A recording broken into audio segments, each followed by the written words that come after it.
Let me ask you a question. What kind of people would you want to live with in this life or for eternity? Humble people or prideful people? Most of us would choose to be surrounded by those who are humble, people who are kind, selfless, and gracious. We long for communities built on peace, respect, and understanding. But here's something to think about. If Jesus is right about humility, what does that mean for those of us who live with pride? If we want to be around humble people, but we're filled with pride ourselves, could it be that we're the ones in the wrong? Many religions teach a division between good and bad people. In some faiths, the focus is on achieving good deeds to outweigh bad ones. For example, in Islam, the Quran teaches that Allah will weigh a person's good deeds against their bad on the Day of Judgment.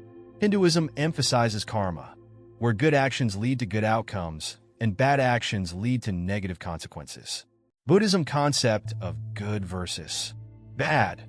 Buddhism teaches that actions are evaluated based on their intentions and their effects on suffering. Good actions are those that reduce suffering and promote enlightenment, while bad actions increase suffering and keep one bound to the cycle of rebirth, samsara.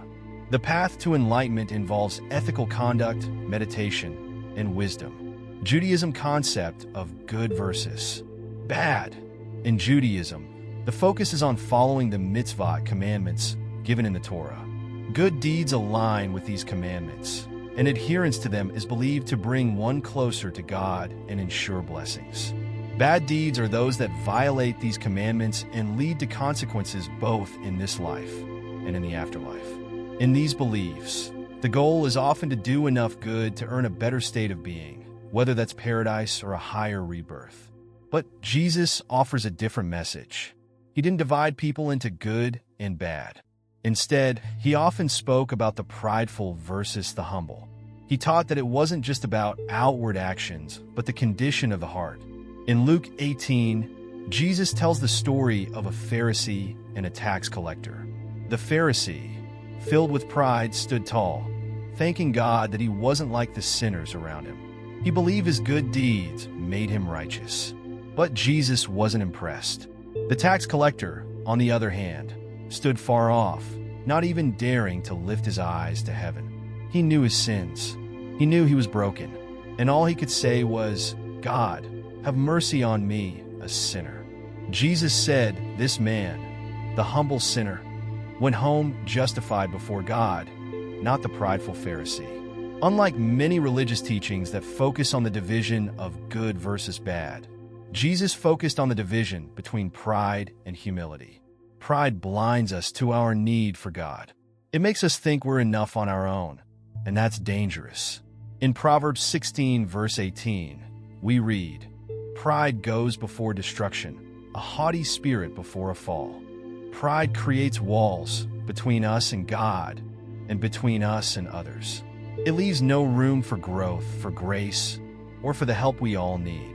But humility opens doors.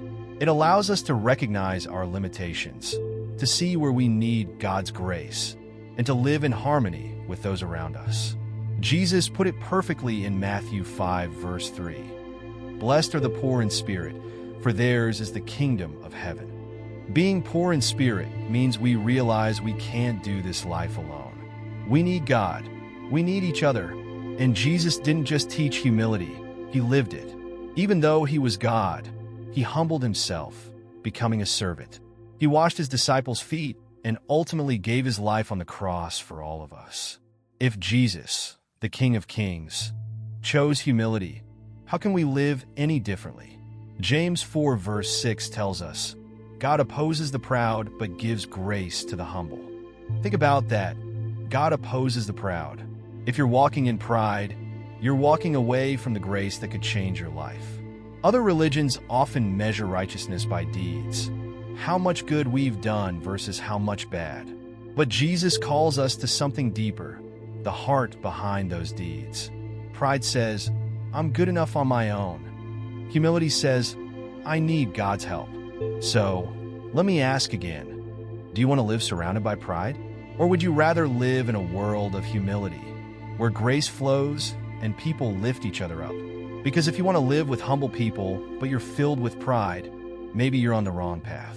Jesus said that the humble will be exalted, but the proud will be brought low. He didn't come to save the good or to condemn the bad.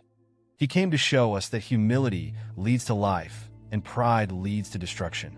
The question today isn't whether you see yourself as good or bad. It's whether you're willing to humble yourself, admit your need for God, and walk in His grace. Let's follow